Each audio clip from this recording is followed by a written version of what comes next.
My name is Sweet Dick Whittington. I happen to be the world's smartest person. You know that already. The reason for that is that I have naturally long curly eyelashes and a taut, sinewy 19-year-old body. I happen to have also with me the world's oldest living, in quotation, engineer, and KABC's sex symbol, because he happens to be the youngest around here. Engineer Keith is with me this morning. The Rotten Vicious producer, Gary Miller, is with me. Now, before we get started this morning, Upton 07263 is our phone number. In the Valley, 981-7900, and in Orange County, 535-7900. Those are numbers that I'd like to hear from you on. As you know, I can solve your problems if you believe in the good work that Brother Dick is doing here on the Soul Line. Now, let me see. The first thing we have to do... Oh, yes. In just a moment, our opening prayer will be said by the Reverend Cassius Clay. All right, here. Let us get to just another quiz program called Fred. We have two delightful people who were kind enough to send in their cards. I have to be terribly polite, you'll notice, because I don't get that many cards, so I'm awfully nice to everybody. You'll notice this. So let's get to this. We have two gentlemen, which is very unusual. Let me see. Good morning. Sidney Carroll? This is she. Good morning. We have one gentleman. I just said we had two gentlemen. Sidney? Yes? What happened? How come you changed so fast? S-Y-D-N-E-Y. Now, that could be either way, couldn't it? You teased me about that on St. Patrick's Day. Did I? I'm terribly sorry, Sidney. I named after my paternal grandmother. After your maternal grandmother. Yes. I am too, oddly enough. We have something coincidental going here. My maternal grandmother was also named Richard, and as a consequence, I want you to meet Bruce Tennant. Bruce! Hi. How are you, Bruce? Oh, pretty good. Well, you sound very young, Bruce. How old are you? Oh, I'll be 16 in September. Is that right? Sidney, how do you feel about this? We have a boy in our midst. Well, isn't that nice? I wonder if he is an anti-fluoridationist, too. Oh, yes. I'll tell you something. Let me do this just in the way of preliminaries, Sidney. Young Bruce Tennant, the other day, sent me a work of art, a card that, well, I think measured perhaps 2 feet long and about 1 foot wide. It was a delightful card. I don't have it here in front of me, unfortunately.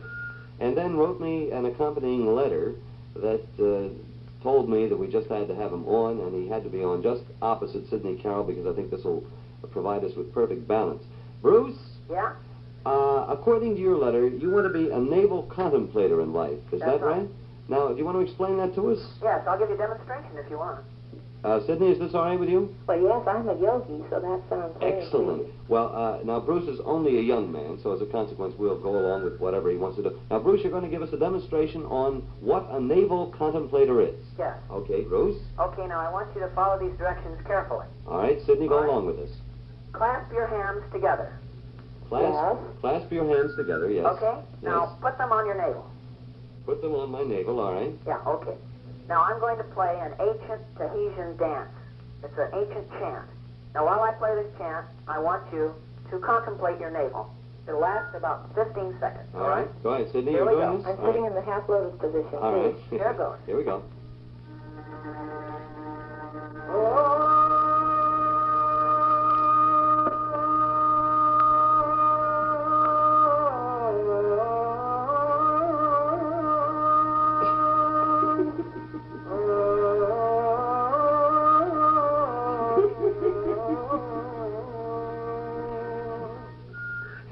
That's wonderful for you. Wait a minute, Bruce. Let me ask you something before you go any further.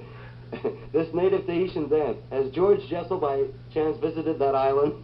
I think so. It was wild. What were we supposed to accomplish with that, Bruce? Huh? You didn't feel anything? You're supposed to get great thoughts in your mind. No, but I have a little acid indigestion this morning. Maybe that would be one of the reasons. How about you, Sidney? What did you feel? Well, you're sitting in the half-lotus position with my hands clasped on my navel. I'm still an anti-fluoridationist. You think you're sick? You should see this guy that just sang this song. I don't think I'm sick. Listen, Sidney, would you do me a favor? Talk to young Bruce Tennant here, and both of you wait for me for a couple of minutes. I just have to do something. I'll be right back. Would you do that, please? Certainly. Thank you. Right back. Incidentally, I just got a call from the Westchester B'nai B'rith, as I always do every time we have Tahitian music on, like you just heard with Bruce Tennant, and they're protesting again, as usual, so we'll have to give them equal time. It's a drag every time we do something like this. 15 and a half minutes past 11, a program called Fred for, what is today, a Thursday, and sweet old Dick Whittington and his long, naturally curly eyelashes and awfully pretty niece. And we have two nice ones here, and Sidney Carroll, who is a professional singer, I believe, here. I will find out. And Bruce Tennant, who's a professional troublemaker, and we'll get right back to him. In the first big professional football game of the year, you'll hear all of the action on KABC Saturday night, August 6th, beginning at 7:40. The Rams versus the Browns on KABC Saturday, August 6th. Right back. Now, young Bruce Tennant of Long Beach. And Bruce, first of all, let me say thank you very much for the card and the letter. It was very thoughtful, one, and extremely funny, too. You had a couple of good lines. What do you want to do? You want to get into comedy? Is that it, or what? Yeah. That's one. Well, I don't have the letter with me. I'll tell you what I want you to do. Excuse me just a second, Sidney. What I want you to do, I would like for you to call in on Sunday and become a regular, if you would. I need as much help on that thing as I can get along with this one. Yeah. Because you have a lot of promise. I was very, very impressed with your work. In fact, one of your lines I tried on somebody the other day, and I must say that I got a good laugh. And for a young man, you're only 16. Yeah. You have tremendous potential. You're a good boy. Thank now, you. I understand that you, in addition to being a rotten, vicious teenager, you're also against fluoridating water because you like the feeling of cavities in your mouth. Is that right, Bruce? That's right. Now, Sidney, can we straighten out this kid? Sidney? Well, I think if he's against fluoridation, he doesn't need any straightening out.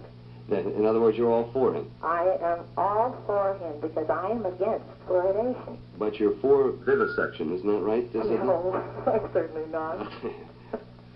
You're against the war in South Vietnam, but you're for the war in North Vietnam. I know all about you, Sidney. For example, I know that you sing professionally. Isn't that true? Yes. Bruce? Yeah? You ever been around a professional singer before? Never before. I hope you appreciate this. Old Dick's introducing its little class here. Yeah. Now, Sidney, would Go to 82. you a favor? You know I'm a terribly You nice... ask me. Well, you know I'm a terribly nice person. You know that, of Oh, course. and besides being the world's smartest person. That's true. And if I ask you, because I'll go along with you on this, because I, too, practice the physical aspects of the yoga, and that's why we both have such beautiful bodies, you and I, Sidney. If from a lotus position, would you get down in a lotus position now? Oh, I'm in the half lotus. Oh, you I'm are talking to you, at, yes. at this very moment. Isn't that remarkable? Mhm. And I believe that. I really do, It's Sidney. true. It's absolutely true. All right, now you are seated in the half lotus position. You are completely at ease. You are breathing diaphragmatically. Is that correct? Yes. All right. Now, I would like to hear, if you would, 16 bars of a tune that you feel completely at ease at, sitting in the half lotus position and breathing correctly. We have that? I'm not used to singing in the half lotus position. But I think it will be fascinating, and it's a new gimmick. Nobody's ever done it. Won't get my neck in a sling, will it? No. Maybe I can get you a booking on the Hollywood Palace. As you know, they're always looking for unusual acts. Well, now, what do I sing? Anything that comes to your mind. Anything at all. I trust you. You know that, Sidney. When we played our charade, we were like children holding, playing at things, acting out names, guessing what parts we played. Oh, what a hit we made. We came on next to closing, best on the bill, lovers until love left the masquerade. That's enough, isn't it? Very, very nice. What do you think, Bruce? Well, I like it. All right, here, let's hear it. Thank Very, you, very nice, Sidney. Very nice, and that's very difficult to Awfully do. early in the morning. Yes, to it's be not only early, but it's also a cappella, and that's very, very difficult to do. Young Bruce, Yeah? you've been listening to a professional who comes through, even though she didn't know I was going to ask her to do that. That's one of the lessons you're going to learn. Listen, I wish I had a copy of that letter that you sent me, because I want to make you look as good as I possibly can, because I know what a rotten, vicious kid you are and a terrorizer of neighborhoods in Long Beach. And I'm trying to help you, Bruce, but I don't have that letter. You had a line in there, and I want you to do it, on Supreme Court Justice Douglas. Do you Yes, remember the I have line? that. All right, give me the line. Well, the line is that I just don't think that you should be ridding him as much as you are, because the girl he married is almost as old enough to be his daughter. Sidney? Yes. I think it was a cute line. It's a I good do, line. too. And I'm going to steal it blind, I tell you. Listen, both of you, I'm going to give you a couple of questions in a moment here, but let me do something. Okay, we'll be right back. What is it, about 21 and a half minutes past 11 o'clock, and it's another thrilling morning with just another unfortunate program called Fred here on KABC from 11 to 12, Monday through Saturday. I do this every morning, and I don't know how well I'm doing with it, but I do try. The thing is that the butternut coffee folks, who really don't have to do this, quite frankly, they make a good nut coffee. If you're familiar with butternut coffee, and I'm sure all of you are, whether it be the instant or, of course, the ground that you perk, you know that when you, or maybe you don't know, let me put it this way. If you don't know about butternut coffee, for example, it's roasted fresh every day. That impresses me because there are many Eastern-based coffees, or coffee concerns, that ship them out. As a consequence, you're getting coffee that could be, in many instances, a week or even more older. With butternut, it's roasted fresh every day. It's packed the same day. And as a consequence, when you buy it on your grocer's shelf, supermarket, or whatever, it's been roasted, ground, and packed that same day. So that's what butternut coffee is all about. However, they want to do this, so I have to go along with it. They'd like for you to have one of their coffee trees that'll grow 3 to 4 feet indoors. Take care of it, of course, and it's a nice thing to have. I don't know what to say about it. They say ad-lib something about it. What can I ad-lib about it? It'd be nice if you ain't got a dog. For full details, you just pick up a handy order form at your favorite grocer's, mail it in with your $1. Now, you can have your own personal coffee tree just by picking up some butternut coffee, the order form, $1. They'll send it back to you, and like that. And I'll be right back. Now, Mrs. Sidney Carroll, whose husband is an insurance salesman, right? No, he's in the administrative end. Oh, I thought that because... But he's not in the iffy business of show business. Oh, well, he's in the iffy business of insurance, which is even more iffy to me than... because there's one thing that's inevitable. Dying, and of course, if you have the insurance to go with it, you don't have the insecurities that you have in our business. Maybe he should give me a call. I was going to suggest that just because you sent me a card, don't feel that this is a lead, Sidney, but now that I think about it again, maybe you should give him my name and have him call me. Bruce? Yeah? Now, let me see here, what we can do here for you. Let's see, we'll have a couple of questions. Would you repeat after me, first of all, Bruce? Okay. Dick?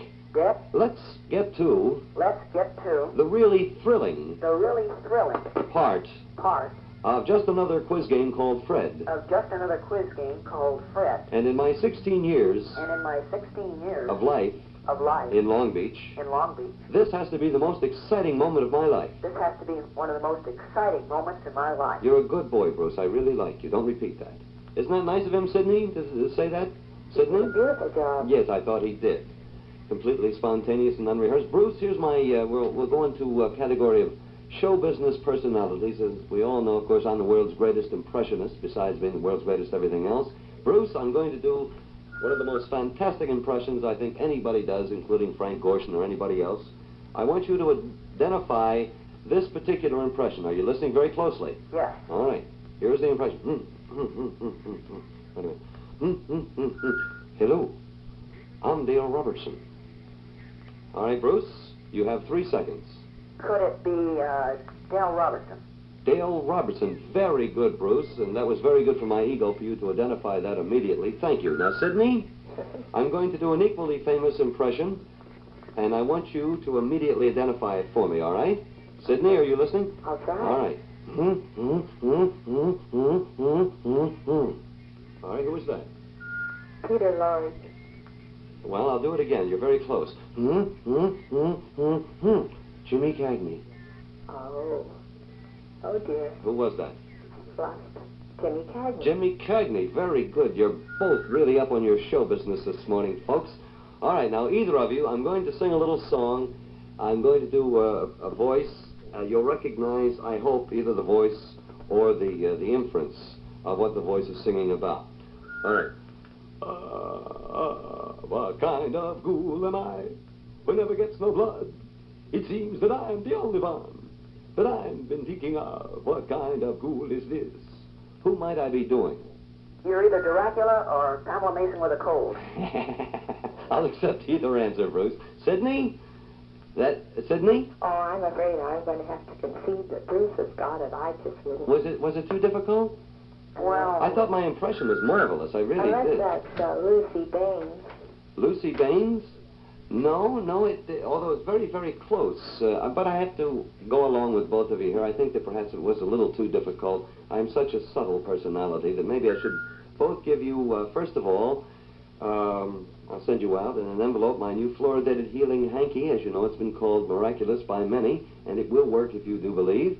That, and also, I'm going to send you, Sidney Carroll, and you, Bruce Tennant, a pair of tickets to see The Sound of Music at Melodyland in Anaheim. Make sure you see this. I think you'll enjoy it, okay? Thank you. Bruce and Sidney, thank you both. And Bruce, don't forget to give me a call on Sunday, okay? Right. Don't give your name. I don't want to embarrass you. Okay. Bye-bye.